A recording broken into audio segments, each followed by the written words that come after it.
Faut-il investir dans le All Weather Portfolio de Redalio? C'est ce qu'on va voir en détail dans cette nouvelle vidéo. Mais juste avant, cliquez sur le bouton s'abonner juste en dessous pour rejoindre plusieurs dizaines de milliers d'entrepreneurs à succès abonnés à la chaîne YouTube. Donc vis-à-vis de ce portfolio, on va voir la stratégie, puis ensuite les avantages et les inconvénients du portfolio ou encore les optimisations possibles si vous souhaitez réaliser cette stratégie. Je vais laisser Viken Choboyan, donc qui est mon ami et trader pro depuis 2007 qu'on se connaît avec Viken, donc bien avant que je démarre sur Internet le 1er février 2011. Je vais te laisser te présenter pour les personnes qui te découvriraient aujourd'hui pour la première fois. Et ensuite, on va directement aller dans la stratégie du portfolio. Donc, salut Viken une nouvelle fois. Salut Maxence, bonjour à tous. Donc, je me présente rapidement. Je suis ce qu'on appelle un trader pour compte propre. C'est-à-dire que j'investis mon propre capital sur les marchés financiers et je fais ça depuis 2006 sur les marchés boursiers américains. Donc, dans cette vidéo, nous allons vous présenter le All Weather Portfolio qui a été créé par Redalio. Donc, Redalio, c'est pas n'importe qui. C'est la personne qui a créé, un des fondateurs de Bridgewater, qui est un des plus gros hedge funds du monde. Donc, Redalio, il s'y connaît en économie. Et il a créé ce portfolio dont le but est de battre l'inflation de plus de 5%, tout en pouvant le faire avec des très grosses sommes. Parce que vous allez voir dans quoi investit ce portefeuille. Ce sont des produits qui ont des très grosses liquidités sur lesquelles on peut mettre des très grosses sommes. Et sachez que ce portefeuille qu'on va vous présenter est également applicable et a également le même intérêt, même si vous avez un capital qui est beaucoup plus modeste. Donc concrètement, de quoi est composé ce portefeuille? Donc dans le All Weather Portfolio, vous allez avoir 30% qui vont être investis en actions. Donc pour cela, vous allez prendre un ETF qui réplique le cours du S&P 500, par exemple. Vous aurez également 40% qui seront investis dans des obligations d'État à long terme, 15% dans des obligations d'État à moyen terme, 7,5% dans l'or et 7,5% dans les matières premières. Donc vous voyez que vous êtes diversifié. Et l'idée de cette diversification est que au cours des cycles financiers, eh bien, certaines classes d'actifs que vous avez dans votre portefeuille vont prendre de la valeur, d'autres vont en perdre. Et l'idée, c'est que vous ayez une performance qui soit beaucoup plus lisse que l'indice. C'est d'ailleurs pour ça que le portefeuille s'appelle All Weather, parce que il est censé traverser toutes les saisons. Donc, c'est la traduction littérale de All Weather. Maintenant, quelles sont les performances? Quelle est la rentabilité? Certainement, c'est une question que vous vous posez. Puis après, je ferai le petit récap par rapport à toutes ces explications. Voilà, vous vous demandez quelle est la performance de ce portefeuille. Donc, sachez qu'avec un portefeuille comme cela, vous allez avoir forcément une performance moindre que si vous investissez directement dans les actions. Pourquoi? Tout simplement parce que les actions sont les produits financiers les plus rentables, mais également avec plus de risques. Donc concrètement, le portefeuille, depuis 1970 jusqu'à nos jours, il a généré en moyenne 6,92% par an, à comparer avec les 10,6% qu'a généré le S&P 500. Donc on voit que la performance est quand même plus faible pour le All Weather Portfolio. Par contre, le risque est également beaucoup plus faible. Et c'est là tout l'intérêt justement de ce genre de portefeuille. C'est que donc depuis 1970 jusqu'à nos jours, eh bien le pire drawdown du All Weather Portfolio. Alors qu'est-ce que le drawdown? Le drawdown, c'est la pire chute qu'il y a eu entre un point plus haut et un point plus bas du portefeuille. Donc le pire drawdown a été de 12,2% pour le All Weather Portfolio, contre environ une perte de 50%, donc un drawdown de 50% pour le S&P 500 sur cette période. Le drawdown de 50% du S&P 500 a eu lieu pendant la crise des subprimes au cours de la période de l'année 2008. Est-ce que tu as un dernier point ou je fais le récap? Non, tu peux y aller. Donc je vais faire le petit récap par rapport à la stratégie, puis ensuite Viken va nous expliquer les différents avantages et puis après les inconvénients. Donc number one, vis-à-vis de la composition du portefeuille, donc on a pris quelques notes sur le MacBook Pro pour ne rien oublier. Numéro 1, 30% d'actions. Numéro 2, 40% d'obligations long terme. Donc vous avez pour les actions, si vous prenez le S&P 500, vous répliquez avec un ETF S&P 500. Donc typiquement, vous allez trouver votre bonheur directement sur Google. Vis-à-vis des obligations d'État long terme, vous pouvez utiliser l'ETF DTLA si vous investissez dans les obligations d'État à long terme des États-Unis. Concernant les obligations moyen terme, c'est la même chose. DTLA, on peut l'utiliser. Non, DTLA sera plus long terme. Vous aurez IEF, par exemple. IEF, ouais. OK, excellent. Concernant l'or, eh bien, vous avez un ETF qui s'appelle GBS. Donc, moi, j'utilise, je mets 2000 euros par mois dans l'or, pour vous donner un ordre d'idée. Et est-ce qu'il y a un ETF sur les matières premières que tu connais ou... Alors, vous en avez plusieurs. Vous pourrez taper dans Google ETF matières premières et vous aurez plusieurs ETF. Vous avez beaucoup d'ETF d'ailleurs pour les matières premières. OK. Vis-à-vis du drawdown, donc, par rapport à la crise des subprimes en 2008 ou encore la crise du coronavirus en 2020, vous allez toujours avoir une volatilité qui soit moindre versus le marché action donc qu'on a pu vivre en mars 2020, moins 30% ou encore la crise des subprimes où il y a eu un moins 50%. Là, évidemment, vous n'allez pas voir votre portefeuille fondre comme neige au soleil pendant quelques semaines quand il y a la tempête de la crise financière à un instant T. Et vis-à-vis de la rentabilité, donc depuis 1970, donc ça fait déjà un paquet d'années, 6,92% de rentabilité en moyenne par an versus le S&P 500 qui est à 10,60. Donc évidemment, moins rentable, mais une nouvelle fois, une volatilité qui est moins. Donc je te laisse maintenant, Viken, nous partager les avantages du All Weather Portfolio de Redalio. Alors, il y a beaucoup d'avantages dans ce genre de portefeuille. Le premier, c'est que la stratégie est vraiment passive. Vous allez voir que pour la gestion, ça va vous prendre que quelques minutes par an. C'est également un bon moyen de se diversifier. Vous avez compris de quoi est composé l'indice, donc le portefeuille, pardon. Donc naturellement, en respectant la composition de ce portefeuille-là, eh bien vous êtes diversifié de façon assez simple. Donc c'est adapté vraiment aux personnes qui souhaitent réduire fortement la volatilité, quitte à sacrifier un peu de performance. Donc, vous allez réduire le risque. C'est surtout facile à mettre en œuvre, justement, puisque vous avez compris, donc 30% actions, 40% obligations long terme, 15% obligations moyen terme, 7,5% hors 7,5% matières premières. Donc ça, c'est quand vous créez votre portefeuille. Et la seule action que vous avez à faire, c'est une fois par an. Donc, une fois par an, vous allez voir que forcément, depuis l'année précédente, vous avez certaines parties de portefeuille qui ont repris de la valeur, d'autres qui en auront perdu. Donc, c'est la nature de ce portefeuille, justement, All Weather, qui s'adapte à toutes les saisons. Donc, forcément, 12 mois plus tard, eh bien, les pourcentages que vous aviez au début, qui sont indiqués dans le portefeuille, ne seront plus respectés. Et c'est tout à fait normal. Hein. C'est normal que ça se dérègle au bout du temps.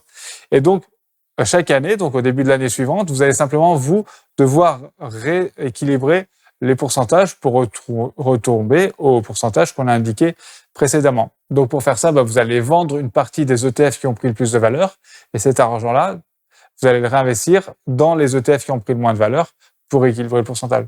Donc, c'est la seule action que vous avez à faire et vous voyez que ça vous prendra vraiment que quelques minutes par an. Donc, pour ça qu'on peut vraiment parler de stratégie passive. Donc, il va être adapté à toutes les phases économiques, que ce soit période d'inflation, de déflation, de crise ou de croissance. Encore une fois, c'est pour ça que le terme, je trouve d'ailleurs, de ce portefeuille est très bien choisi, All Weather Portfolio. C'est plutôt adapté, c'est un peu comme le Permanent Portfolio, c'est plus ou moins les mêmes philosophies. Donc, encore une fois, on préfère privilégier la sécurité au détriment d'un peu de rentabilité. Donc, ça va plutôt être adapté au profil les gens qui vont approcher de la retraite ou qui sont déjà à la retraite. Puisque sur le long terme, le plus rentable, c'est d'investir dans les actions. Mais je conseille de faire ça quand on est jeune. Puisque quand on est jeune, vous investissez pour des décennies. Donc, c'est pas grave si votre portefeuille baisse sur quelques mois, voire même quelques années. C'est pas grave. Vous savez que sur le long terme, les actions montent. Donc, autant investir dans ce qui est le plus rentable, puisque quand vous aurez besoin de votre argent, vous aurez retrouvé votre capital de départ. Par contre, plus vous approchez de la fin de votre carrière d'investisseur, je vais dire, et plus là, vous allez être susceptible de vouloir enfin profiter de votre argent, parce que le but, c'est quand même que vous en profitiez à un moment ou à un autre. Et donc là, plus vous allez donc vouloir limiter le risque pour pas vous retrouver dans une phase où, votre portefeuille aurait baissé momentanément de 30%. Je dis bien momentanément, parce que même les actions vont remonter. Donc, c'est plutôt adapté en fin de carrière d'investisseur. Et ensuite, concernant, je vais récapituler juste après les avantages. Concernant les inconvénients, un majeur, finalement, c'est comme le Permanent Portfolio où on a réalisé une autre vidéo sur le sujet. Ça va être que la rentabilité sera quand même plutôt faible. Alors, je sais que si on compare une assurance vie, un livret A ou un autre type de support de son banquier, des banques classiques, hashtag Crédit Agricole, Crédit Mutuel, BNP, Société Générale, Banque Postale, CIC, toutes ces banques-là, forcément, on va se dire, quoi? 6-7% par an, c'est stratosphérique, c'est merveilleux. Mais si vous êtes expert dans l'investissement, évidemment, vous allez plutôt vouloir 10, 15, 20% ou plus, puisque quand on s'intéresse vraiment au sujet, on peut booster ce type de performance, même si il faut avoir en tête que mentalement et psychologiquement, on a des baisses et des hausses qui vont être plus importants. Logique, rentabilité supérieure égale risque supérieur, mais encore les risques, ça va. C'est surtout volatilité largement supérieure par rapport à ce qu'on peut trouver notamment sur le All Weather Portfolio ou encore le Permanent Portfolio où on avait réalisé une autre vidéo sur le sujet. Est-ce que tu as d'autres points ou je fais le petit récap? Donc récap, les avantages et les inconvénients. Donc c'est parti. Avantage numéro 1, stratégie passive. Donc une nouvelle fois, ça va vous permettre d'avoir des revenus passifs additionnels. Avantage numéro 2, excellent moyen de se diversifier. Avantage numéro 3, pour les investisseurs qui veulent avoir un cours assez linéaire, donc une faible volatilité, merveilleux. Avantage numéro 4, prise de risque proche de zéro, c'est extrêmement minime. Avantage numéro 5, facile à mettre en place. Avantage numéro 6, réaliser un équilibrage du portefeuille une fois par an, une fois par trimestre. Donc, ça demande là aussi juste quelques minutes d'effort par an pour gérer tout ça. Avantage numéro 7, ça s'adapte à toutes les situations économiques, inflation, déflation, crise, croissance, décroissance, taux d'intérêt élevé ou non. Avantage numéro 8, principalement vis-à-vis de la retraite. Donc, les gens qui vont avoir 50, 55 ans, 60, 65, 70. Donc, évidemment, à vous de voir aussi en tant que vous, votre prise de risque et votre profil par rapport à ça. Mais c'est évident que ça va plus être pour mes parents, par exemple, que moi qui sois né le 8 août 1989, pour vous donner un ordre d'idée. Et vis-à-vis des inconvénients, donc un inconvénient majeur, la rentabilité qui est plutôt faible, 6-7% en moyenne par an. Et ensuite, deuxième inconvénient, c'est soit ça peut être mieux que le permanent portfolio sur 5 à 10 ans, soit inversement, ça va être un peu moins bien que le permanent portfolio. Donc, sur du moyen court terme, donc soit 1, 2 ou 3 ans ou 5, 10 ans, évidemment, ce portefeuille peut être du coup moins rentable que le permanent portfolio, par exemple. Et en revanche, si vous êtes sur du 15-20 ans, ça va être plus ou moins la même chose. Donc maintenant, on va vous partager des optimisations possibles pour booster un petit peu la rentabilité de ce portefeuille. Il existe donc effectivement différents moyens d'optimiser les performances du All Weather Portfolio. Donc premièrement, ce que vous pouvez faire, c'est que vous avez compris qu'il y a 30% qui sont investis en actions. Donc dans la stratégie de base, dans la conception de base du All Weather Portfolio, les 30%, vous allez prendre un ETF qui va répliquer le S&P 500. Et bien ce que vous pouvez faire pour avoir une meilleure performance, c'est au lieu de prendre cet ETF-là, de sélectionner vous-même quelques actions sur lesquelles vous allez investir. Donc, bien sûr, c'est beaucoup moins passif que la stratégie originelle du All Weather Portfolio. Là, vous allez devoir vous-même faire de l'analyse, donc analyser les marchés financiers et vous dire, voilà, je vais investir sur telle et telle action. Et voilà, si vous faites des bons choix, vous aurez une meilleure performance que l'ETF lui-même. Par contre, encore une fois, c'est beaucoup moins passif. Ensuite, ce que vous pouvez faire, vous allez faire une optimisation fiscale, là, pour le coup, mais la fiscalité aussi une part importante dans vos résultats finaux. Vous avez compris que donc chaque année, il va falloir rééquilibrer les pourcentages puisque certaines parties de votre portefeuille auront pris plus de valeur que d'autres. Donc celles qui ont pris plus de valeur, vous allez devoir les revendre en partie et le cash récupéré va vous servir à être réinvesti dans les parties qui auront fait le moins de bénéfices afin de rétablir les pourcentages de la stratégie.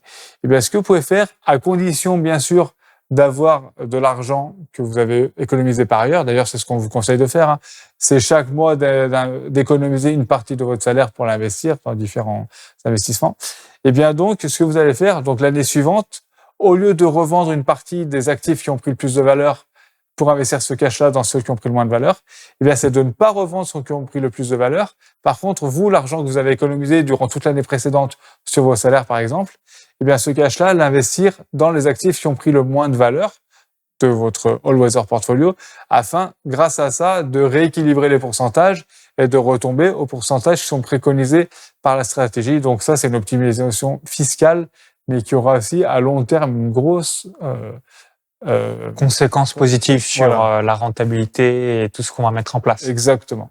Donc, pour résumer, vis-à-vis de la partie actions achetées, quelques actions, on peut donner l'exemple des GAFAM, Google, Amazon, Facebook, Apple, Microsoft. Donc, comme ça va vous permettre de booster un petit peu la rentabilité. Donc, évidemment, vous devez connaître la bourse ou encore s'intéresser évidemment au sujet. Si vous êtes débutant, prenez-vous pas la tête, copier-coller, encaisser du all-weather portfolio, ça sera beaucoup plus simple pour vous. Si en revanche, évidemment, vous vous intéressez au sujet ou vous êtes déjà investisseur depuis de très nombreuses années, on peut toujours réaliser des optimisations et ça, c'est plutôt pratique par rapport à ça. Et ensuite, concernant la fiscalité, comme l'a évoqué Viken, sur les petites parties où, au lieu d'être à 30%, 15%, 7,5% et vous avez fait une plus-value, vous allez juste revendre et re-racheter à un endroit où il y avait la moins-value par rapport à l'intégralité du portefeuille pour avoir une fiscalité seulement sur les petites portions d'achat-revente et non avoir une fiscalité sur l'intégralité du portefeuille si on se disait une fois par an, je revends tout et je rééquilibre pour faire tout ce qu'on a évoqué au début de cette vidéo. Donc, merci d'avoir suivi cette vidéo. Et vous, avez-vous déjà mis en place le all-weather portfolio de Redalio? Donc, dites-le nous dans les commentaires juste en dessous. Ça serait intéressant d'avoir votre feedback. Est-ce que vous utilisez ou vous avez utilisé par le passé le all-weather portfolio? Merci d'avance par rapport au feedback. Si vous avez apprécié la vidéo ou vous voulez avoir d'autres vidéos sur ce sujet, cliquez sur ce petit bouton-là juste en dessous, merci par avance. Et encore, partagez la vidéo si vous avez peut-être des amis, connaissances investisseurs, entrepreneurs ou que sais-je, qui sont déjà posé des questions par rapport à ce portfolio et ça leur permettra d'avoir déjà quelques réponses par rapport à ce sujet. Donc, pour vous remercier d'avoir visionné cette vidéo, si vous êtes encore jusque-là, on va vous offrir un cadeau de bienvenue. Donc, Viken va nous dire quel cadeau il vous offre. Et également, tu vas nous réexpliquer en quelques phrases qu'est-ce que il y a à l'intérieur du Club Quantitative Trading. Donc, personnellement, je suis membre de la stratégie de Viken pour gagner plus de 20% en moyenne par an en 5 à 10 minutes par mois. Donc, j'ai investi plus d'1 million d'euros sur la stratégie de Viken depuis quelques années. Et je vais investir à terme 1,5 à 2 millions d'euros et plus. Donc, je te laisse tout nous dire pour le cadeau de bienvenue et encore vis-à-vis de ce qu'il y a à l'intérieur du Club Quantitative Trading. Donc, eh bien, comme cadeau, je vais vous offrir le nom exact de la dernière action que je viens d'ajouter à mon portefeuille. Donc, peu importe le moment auquel vous visionnez cette vidéo, le lien est mis à jour en permanence. Vous aurez toujours la dernière action que j'ai achetée. Également, j'irai plus loin en vous expliquant la stratégie que j'ai utilisée pour sélectionner justement cette action. Et ensuite, vous aurez un lien qui vous dirigera vers le Club Quantitative Trading, dont fait partie Maxence, qui est le club au sein duquel je partage chaque mois avec les membres la composition complète de mon portefeuille boursier. Donc, ce portefeuille, il est mis à jour une seule fois par mois, une date connue à l'avance, qui est le premier jour de bourse de chaque mois. Également, au milieu de chaque mois, on fait une conférence en ligne privée dans laquelle je réponds en direct à toutes les questions des membres. On fait également le point sur toutes les performances du portefeuille. Également, vous aurez accès à un groupe privé Facebook qui est réservé aux membres, au sein duquel vous pourrez partager avec les autres membres sur vos investissements liés à la bourse ou même vos autres investissements de façon générale. Pour recevoir la dernière action du portefeuille US de Viken, quelle que soit la date à laquelle vous visionnez la vidéo, cliquez ce petit bouton-là, à l'intérieur de la vidéo. Ça va vous rediriger directement sur une page. Il suffit juste de laisser votre prénom et votre adresse email. Comme ça, vous allez recevoir instantanément directement dans votre boîte mail pour visionner l'intégralité de la page de présentation du Club Quantitative Trading. Deuxième lien dans la vidéo YouTube. Il y a les liens également dans la description juste en dessous. Les deux liens ou encore il y a le i comme info en haut à droite de la vidéo. Ça va vous permettre de voir en intégralité ce qu'il y a à l'intérieur du Club Quantitative Trading. Donc, à tout de suite directement dans votre boîte mail pour l'envoi de cette action offerte. et au plaisir sur la page de présentation du club Country Trading pour réaliser en moyenne plus de 20% de rentabilité en 5 à 10 minutes par mois. Donc à tout de suite de l'autre côté et vive les revenus passifs. Bon investissement boursier. Bye bye.